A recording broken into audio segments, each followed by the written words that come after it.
안녕하십니까. 생활주역을 강의하고 있는 이규희입니다. 지난 시간에 역의 개념과 역의 저자 그리고 역을 만든 목적에 관하여 간략하게나마 살펴보았습니다. 오늘은 주역 64개 중에서 첫 번째 나오는 중천근계에 대해서 설명하겠습니다. 자, 우리 주역 많이 들어보셨죠? 자, 주역은 64개 중에 첫 번째 나오는 것이 중천근계입니다. 중천근계를 설명하자면 중자는 거듭 중자가 되겠죠. 그 다음에 천자는 하늘 천자입니다. 근자는 무슨 근자일까요? 하늘근, 구셀근 그렇게 쓰입니다. 자, 그러면은 중천근계 이름을 무엇을 보고 지었을까요? 주역 64개는 이름을 지을 때 상을 보고 이름을 지었습니다. 자, 여기 육효를 보면은 이것도 하늘에 관한 것입니다. 이것도 천이죠. 자, 밑에 있는 세 개도 하늘에 관한 상징 부호입니다. 천이 두 개 합쳐서 거듭 중자를 썼습니다. 하늘이 두 개 거듭됐다. 여기 두 개 합쳐가지고 중자가 된 것입니다. 그 다음에는 천자 그대로 왔죠. 그 다음에 근계라고 이름을 지었던 것입니다. 자, 그래서 중천근계는 64개 중에 가장 먼저 나오는데 하늘에 관한 얘기를 하고 있습니다. 자, 보면은 요 하늘천, 하늘근 이렇게 표현을 하거든요. 하늘천이라는 것은 하늘의 형상에 대해서 얘기한 것입니다. 자, 하늘근자는 하늘의 성정에 얘기할 때 근이라고 여기를 합니다. 자, 그렇다면 여러분들께서는 하늘천, 하늘근, 중천근에 대한 이름을 이해하실 수가 있겠죠. 자, 그러면은 여기서 보면은요, 중천근계 바로 밑에 근상, 근하 이런 게 나옵니다. 근상, 근하. 중천근계는 위에도 근계이고 아래도 근계이다 이런 뜻을 가지고 있습니다. 그래서 이거를 갖다가 이름 지었을 때는 반드시 자, 주역 64개는 다 이름이 있는데 이름을 지을 때 개인적으로 사적으로 임의적으로 지은 것이 아니라 자연현상, 그 자연현상을 보고 역은 상을 가지고 이름을 지었다 이렇게 표현을 했습니다. 그래서 이걸 보니까 하늘이 두 개 있으니까 거듭중자를 썼고 하늘을 쳤고 하늘은 끝없이 계속해서 움직이고 있더라. 그래서 구세다는 표현을 해서 근계를 넣은 것입니다. 자, 그러면은 근계를 보면은 맨 앞에 있는 것이 개의 말입니다. 개의 말. 그걸 갖다가 괴사라고 얘기를 합니다. 괴에 있는 말이다. 그래서 괴사라는 표현을 합니다. 괴사. 중천근계의 괴사는 원하고 형하고 이하고 정하다. 그렇게 표현했습니다. 너무도 어렵고 추상적입니다. 그래서 이거를 예전에 어떤 분들이 강의를 하실 때 가장 주역에서 어려운 것이 원형이정이라는 것입니다. 원형이정을 알게 되면은 주역 전체를 어느 정도는 파악이 된다 이런 말씀도 하셨습니다. 자, 그러면은 그는 원코, 형코, 이코 정하다. 요거는 하늘의 운행 질서를 얘기한 것입니다. 원래 천도라는 것은 원래 천도라는 것은 성이라고 표현을 합니다. 요거를 갖다가 원래 천도는 원형이정이라고 주역에는 표현을 해놨지만 한마디로 말하면 요 성을 천도라 그럽니다. 천도라고 표현을 하죠. 천도를 성이라고 표현하면은 사람들이 인식체에 잘 닿지를 않습니다. 그래서 그것을 풀이를 해가지고 원형이정이라고 표현을 한 것입니다. 천도는 원형이정, 곧 하늘이 움직이는 순서를 정했기를 원형이정이라고 했습니다. 그렇다면은 땅의 도를 보면은요, 땅의 도는 춘하, 추동 이렇게 이어집니다. 여기서도 보면은 원형이정에서 땅의 도는 바로 춘, 하, 추, 동 이렇게 되겠죠. 그죠? 하늘에서 순서를 원형 이정에 맞게 배정된 것이 땅에서는 춘하추동 이렇게 이어집니다. 자, 그렇다면은 사람에게도 천지자연은 하나의 기운으로 움직이기 때문에 따로 움직이는 것이 아니라 자연하고 함께 움직입니다. 그래서 사람의 본성은 자연하고 그대로 교감이 되거든요. 그 본성 중에서 첫 번째 나오는 게 원, 춘, 요게 첫 번째 나오는 게 뭐가 되냐 하면은 인, 예, 의, 지 이렇게 움직입니다. 그래서 천도가 원형 이정이라고 한다면은 지도는 춘하추동이 되고 인도는 인예의지가 됩니다. 그런데 이 하늘과 땅 사이에는 사람만 있는 것이 아니고 만물이 함께 호흡을 하고 같이 활동을 하고 있습니다. 그래서 만물이 자라는 걸로 보면은 어떻게 되나, 만물이 언제 발생하죠? 봄에 발생합니다. 그래서 춘에 해당되는 것은 요 만물로 봤을 땐 발생이 됩니다. 만물이 봄에 발생이 되죠. 모든 만물이 그때 싹이 탑니다. 그 다음에 여름이 되면 무성하게 자라게 되는 거죠. 만물이. 그죠? 그래서 여름에 배정된 것이 요 장이 됩니다. 만물이 무성하게 자란다는 뜻을 갖고 있습니다. 자, 그렇다면은 계절로 봤을 때 가을에 해당되는 것은 만물이 양기가 막 올라가면서 자라다가 딱 멈추면서 어떻게 됩니까? 수렴, 기운을 갖다가 모으기 시작합니다. 그것이 바로 요 수가 되는 거죠.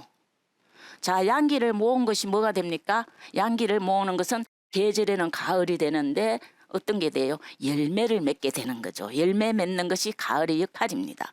자, 만물이 또 어떻게 됩니까? 열매를 맺은다면은 그 열매가 변질이 되면은 다음에 심었을 때 싹이 나지 않습니다. 그래서 어떻게 해요? 그거를 가지고 양기를 꽉 싸고 보관하고 있는 것이 여기 장애됩니다. 자, 천도를 원형 이정이라고 할 때 거기에서 맞추어서 본 것이 지도로 봤을 때는 춘하추동이 되고 사람의 본성이 발로 되는 것으로 봤을 때는 뭐가 된다? 인예의지가 되는 거죠. 이는 어떤 마음입니까? 이는 사랑하는 마음. 그죠? 만물을 사랑을 해야 됩니다. 그 다음에 또 뭐가 있습니까? 얘는 어떤 마음이죠? 공손한 마음, 사양하는 마음이 되겠죠. 이는 모든 일을 마땅하게 처리하려고 하는 마음입니다. 다른 말로 하면 수호지심이라는 표현도 합니다. 자기 잘못을 부끄러워할 줄 알고 남의 잘못은 저절로 미운 마음이 생기는 것은 뭔 속에, 우리 본성 속에 의가 있기 때문입니다. 자, 그 다음에 뭐가 있습니까? 지가 있잖아요. 지, 그죠? 지혜는 어떤 겁니까? 지혜. 시비지심이라고 해서 옳고 그름을 판단하는 마음. 그게 바로 지혜에 해당됩니다. 이렇게 순서별로 나타나는 것이 하늘과 땅과 사람과 만물이 하나로 움직이고 있다는 것을 우리는 볼 수가 있습니다. 자, 그러면은 여기서 좀 더 학장에서 원형 이정을 보면은요. 자, 원형 이정을 갖다가 오행으로도 볼 수가 있습니다. 원형 이정을 오행으로 나누어서 본다면은 원은 목에 해당됩니다. 형은 어디에 해당될까요? 형은 막 확장하는 거니까 화에 해당됩니다. 이는 가을에 해당되죠. 모든 것을 수렴하게 되는 거죠. 그죠? 그래서 가을에 모든 만물을 열매 맺게 하는 게 다 이롭다. 그래서 금에 해당됩니다. 만물을 갖다 수렴하는 거. 그죠? 자, 그 다음에 정에 해당되는 것은 뭐가 해당될까요? 원형 이정할 때 인예의지. 뭐예요? 수에 해당됩니다. 자, 우리 오행이라는 것을 볼 때는 행자가 있습니다. 행자가 핵심입니다. 행자는 뭐냐 하면은 목화 금수의 기운을 원활하게 움직이게 해주는 것을 갖다 행이라고 그럽니다. 그래서 오행에서는 토가 해당됩니다. 자, 그 다음으로 또 넘어가서 다른 것을 한 번 더 비유를 해보겠습니다. 우리는 우리 몸이라는 게 있습니다. 그죠? 우리 몸을 가지고 장기의 비유를 해볼 수가 있습니다. 자, 우리 몸으로 보면은 뭘까요? 우리 몸의 신체 장기를 갖다가 원형 이정의 비율을 한다면은요, 목 원에 해당되는 것은 봄에 해당되죠. 봄에는 어떻습니까? 우리 몸에 봄에 기운이 막 일어나고 봄 되면은 뭔가 막 보고 싶고 활동적으로 움직이게 되는 거예요. 그죠? 그래서 봄에 해당되는 건 간에 해당됩니다. 간. 형에 해당되는 건 뭐죠? 형. 형은 뭐예요? 형. 여름에 해당돼. 여름은 더워요. 우리 몸에 가장 열을 내 가지고 전체로 열을 갖다가 돌게 해주는 거 뭐가 해당되죠? 심에 해당됩니다. 자, 그다음에 가을이죠. 가을에 됐을 때는 어떨까요? 가을에 대해서는 양기가 막 올라가던 게 밑으로 힘을 줘서 뭉치게 하고 끌어내리는 것을 하고 있습니다. 뭘까요? 그러면은 폐에 해당됩니다.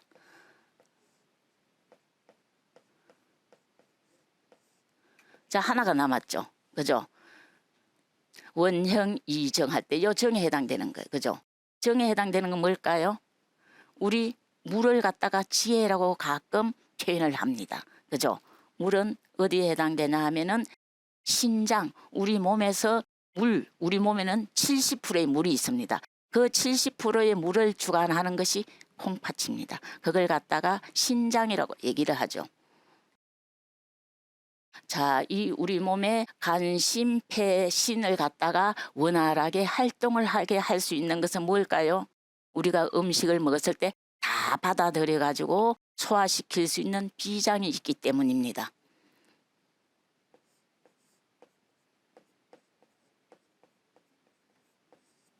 자, 우리 몸의 원형 이정을 비유하면 이렇게 되는 거죠. 자, 우리는 하루 중에 언제가 기분이 가장 좋을까요? 아침에 일어났을 때 상쾌하다, 상쾌하다고 우리는 외치기도 하죠. 그죠? 아침에 하루의 대기권에 관해서 원형 이정을 가지고 한번 설명을 해보겠습니다. 자, 원형 이정 중에서 일일의 대기권을 가지고 표현을 해보겠습니다. 자, 일일의 대기권에 보면은 아침에는 기분이 좋은 것은 우리는 항상 살아가는데 호흡하는데 무엇을 필요하죠? 산소를 필요로 합니다. 그래서 아침에는 산소가 가장 많이 형성이 됩니다. 그래서 아침에 일어났을 땐 기분이 좋고 몸이 가볍습니다. 공부도 잘 되고 그래서 책을 아침에 읽게 되는 거죠. 그죠? 자, 아침에는 대기가 산소가 됩니다. 자, 산소가 되고 오후가 되면은 산소가 어떻게 변하죠? 수소 분자로 막 변화합니다. 그래가지고 오후가 되면 온몸이 그냥 얼굴이 제일 예뻐 보이는 거예요. 확 펴지니까. 그죠? 그래서 오후가 되면은 수소권 대기가 됩니다. 자, 저녁이 되면 어떨까요? 오후가 되고 저녁이 되면은 기운이 조금씩 내려옵니다. 신시부터는 기운이 내려오게 되는 거죠. 그때는 이 대기권이 질소가 됩니다. 산소가 좀 막히면서 질소가 돼가지고 굳으면서 알로 내려오는 거죠. 그래서 오후가 되면 나른하게 되는 거죠. 질소가 됩니다. 자, 밤이 되면은 잠을 자야 되는데 우리는 어떻게 했을 때 잠이 잘 올까요? 기운이 알로 막 다운돼 가지고 내려갔을 때 잠이 잘 오게 되는 거죠. 그죠? 그렇다면은 우리는 제일 아래 있는 건 뭐가 있습니까? 짠맛을 나는 건 제일 아래 있습니다. 그죠? 그래서 밤에는 기운 대기가 염소성으로 바뀝니다. 그래서 모든 사람이 염소는 소금이잖아요. 염기잖아요. 염기는 저 아래 바다에 있잖아요. 바다에 저 아래 있다는 것은 무겁다는 의미를 가지고 있죠. 그죠? 그래서 저녁에 밤이 되면 대기가 염소성으로 바뀌게 되는 거죠. 자, 우리가 원형 이정에 관한 것을 가지고 하루의 대기를 가지고 알아봤습니다. 자, 그렇다면 이거를 원형 이정을 가지고 일일의 조석주야로 한번 대비를 시켜볼까요? 원형 이정은 우주의 만사 만물에 다 대입을 시킬 수 있는 겁니다.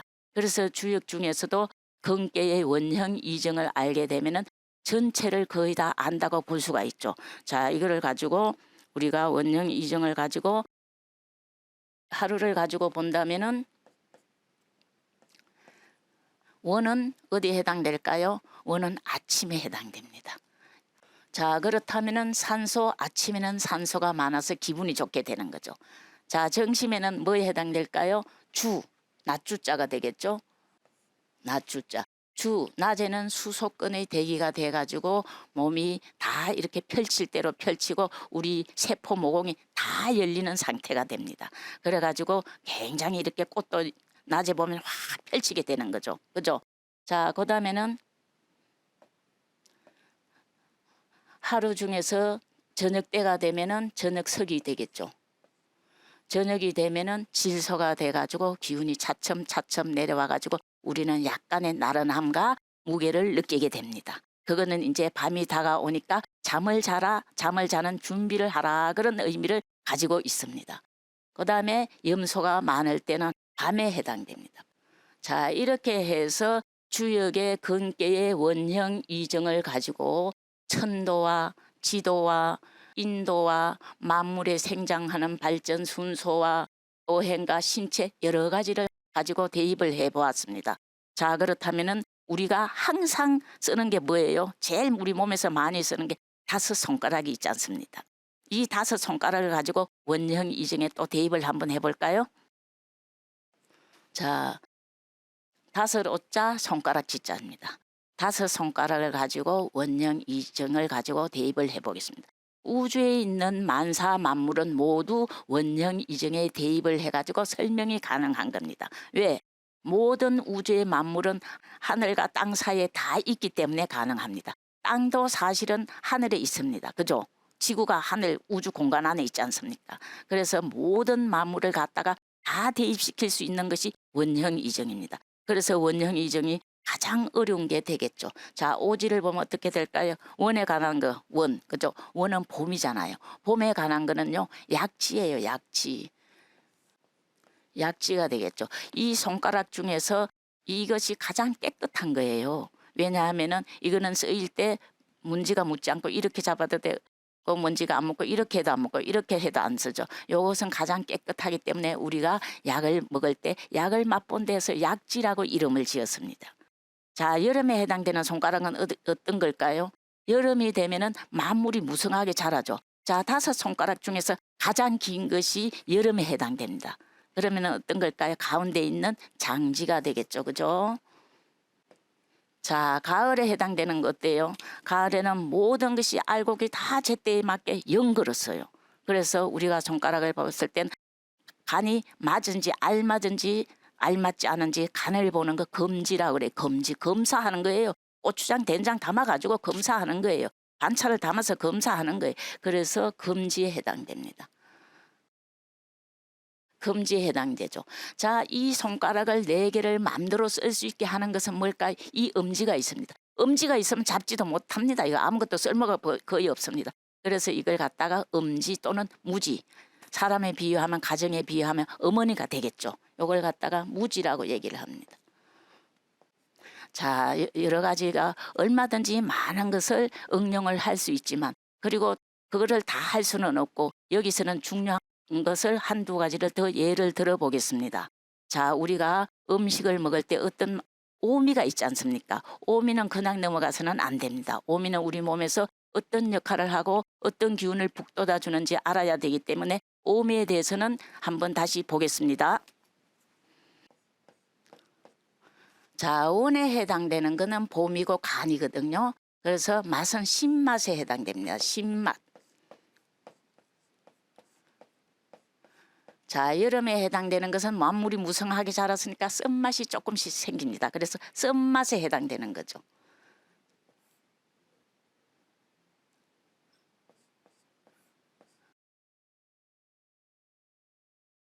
자, 쓴맛에 해당되고 이는 어떤 맛에 해당될까요? 만물을 수렴하니까 매운맛에 해당됩니다. 그 다음에 원형 이정할 때 정은 짠맛에 해당됩니다. 짠맛. 자, 이 5가지 맛을 조화롭게 우리 몸에 조화롭게 골고루 중도에 맞게 퍼나르는 것은 무슨 맛이 할까요? 단맛이 해당됩니다. 그래서 우리는 단맛이 부족하면은 이것이 원활하게 몸에 공급이 안 됩니다. 그래서 우리 몸에는 반드시 단맛이 필요한 거죠. 이 4가지를 갖다가 골고루 장기에 배치해 주는 것이 단맛이 됩니다.